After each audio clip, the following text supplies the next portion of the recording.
Ponekad hvatanje oluja ne ispadne kako očekujemo, bilo to zbog samog vremena ili zbog naših vlastitih odluka koje donosimo tijekom chasea. To je sve dio ovog hobija i nemoguće je nikad ne promašiti najbolje oluje dana. Ovako su moje loše odluke utjecale na ne baš zadovoljavajući prvi chase ove sezone. Bilo je očekivano po računalnim modelima da će oluje nastajati u BiH i kretati se prema sjeveru-sjeveroistoku. Energija oko 1000 do lokalno 2000 džula po kilogramu u kombinaciji s deep layer širom od 10 metara po sekundi uz granicu sa Slovenijom do 15 metara u sekundi prema zapadnoj Slavoniji. Estofex je stoga izdao level 2 za veći dio naše unutrašnjosti. Opasnost, tuča veća od 2 cm u promjeru, udari vjetra iznad 90 km/h i obilni pljuskovi u kratko vrijeme. Prvi razvoji su očekivano krenuli na sjeveru BiH nedaleko Banovine. Krenuo sam iz Zagreba oko 15 sati i odmah imao odluku za donijeti. Ići prema Sisku po A11 prema ovom razvoju ili ići istočnije prema Popovači pa se onda korigirati po potrebi. Odluka je pala na istočniju varijantu. Na putu do tamo je krenuo neočekivano razvoj baš kod Popovače, ispred početnog razvoja. Stoga je ispala dobra odluka za istočnu varijantu. Dolaskom do križa se vidio pljusak, ali se nadzirala i baza oluje kroz kišne zavjese.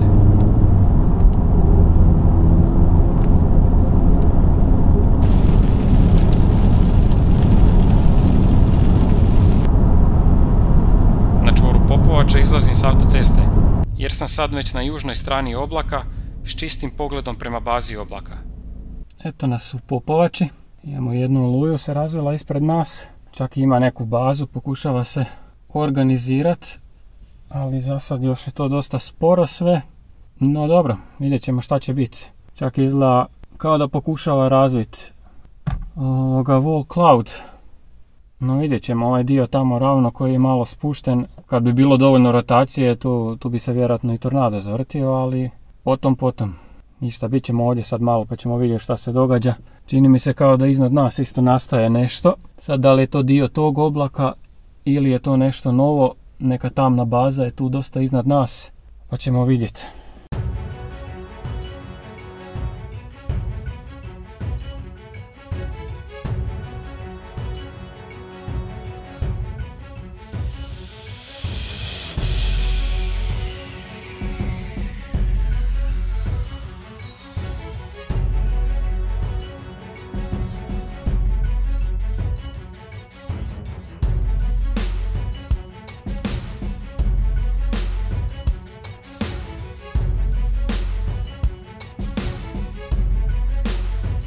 Dakle, sad je 16 sati i 5 minuta. Ja sam ovdje kod Popovače, odmah tu kod čvora Popovača na A3. I ovo je naša oluja. Ne izgleda sad nešto baš preimpresivno. Ok, ima bazu i to, vide se dobre zavjese iza gdje je taj najjači odraz.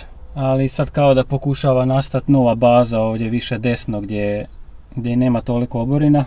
Ali dosta se sporo kreće. Sad problem je što baš i nemamo neke najbolje opcije za pratiti ju ako se bude pomicala tu više gore prema križu. Ali vidjet ćemo. Sad imamo i ovdje dolje jugozapadno od Siska nastaje par ovih ćelijica i dalje u Bosni ih ima još više. Ali ove su sad kod Siska nedavno nastale. Ako bi one ojačale, postoji dobra mogućnost da bi krenule prema nama. Ili sjevernije, no to nije problem, da bi se samo pomaknuli. Uglavnom, to je trenutno to, pa ćemo vidjeti. Rekao sam u snimci da mi se čini da možda nešto nastaje iznad mene. Ovo je i taj razvoj i bujanje oblaka. To je bio začetak nove ćelije koja je nastala sjeverno od moje pozicije. Nisam previše obraćao pozornost na to jer sam cijelo vrijeme čekao da vidim hoće li se ćelije kod Siska i BiH razjačati. 20 minuta kasnije je ta ćelija koju sam pustio počela polako jačati, a ovo je pogled na nju straga. Sad je 16:52, znači već 50 minuta smo ovdje u Popovači. Naša oluja je u biti ova ovdje gore kod Ivanića. Sad je skroz oslabila i otišla sjeverno. A na desnom kraju nje je nastala ova novija oluja, sad je kod Čazme. Ja ju vidim odavdje iz Popovače. To je ova tu. Stalno se kao pokušava organizirati bolje, ali joj baš i ne uspjeva jer oslabi, pa onda opet tako u krug. Sad možda bi joj pratio da imam dobre ceste za pratit, ali ovo je baš zeznut ovaj tu dio oko Moslavine. Sad s obzirom da sam ja tu u Popovači, opet nema smisla da idem ovak iza nje, a mora bi dolje do Kutine, pa onda na Garešnicu, na Grubišno i eventualno da na Bjelovar, da bi bio ispred nje, s obzirom da putuje nekako ovako. Ali to pitanje da li bi uopće i stigao prije nje to napraviti sve, a i ne izgleda nešto posebno sad da bi se isplatilo. Što se tiče ovih dolje oluja kod Siska, za sad ništa pametno od njih. I dalje je jednolično i izgleda bez veze, tako da pitanje je šta je. Možda smo i gotovi za danas. Ovo je bio ključni trenutak Chasea. Ćelije kod Siska očito nisu radile ništa. Mučile su se s razvojem i nisam trebao čekati da ojačaju. Ono što sam trebao napraviti je, kod ove nove oluje kod Čazme, skužiti da je nastala na konvergenciji prethodne oluje i ostati u korak s tom konvergencijom.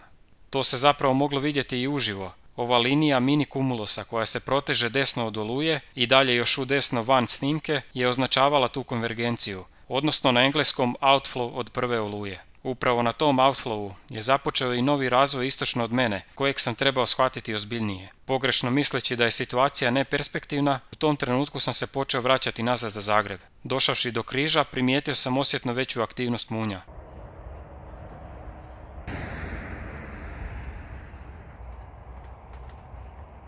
Pogled na radar je otkrio ne samo da je oluja kod Čazme značajno ojačala u konkretnu superćeliju, već je i drugi razvoj, istočnije, na outflowu također prerastao u još jednu superćeliju. Da sam na vrijeme reagirao, s obzirom na relativno sporo kretanje oluja, imao bi dovoljno vremena stići ispred njih, onim putem koji sam spomenuo prema Garešnici i Grubišnom polju. Ovo je svakako lekcija za buduće Chaseeve, da treba pratiti u korak s onim što se nudi u blizini, a ne čekati nešto što se još nije ni konkretno razvilo, misleći da hoće. Jer da se to i je konkretno razvilo kod Siska, opet bi bio u dobroj poziciji vratiti se nazad.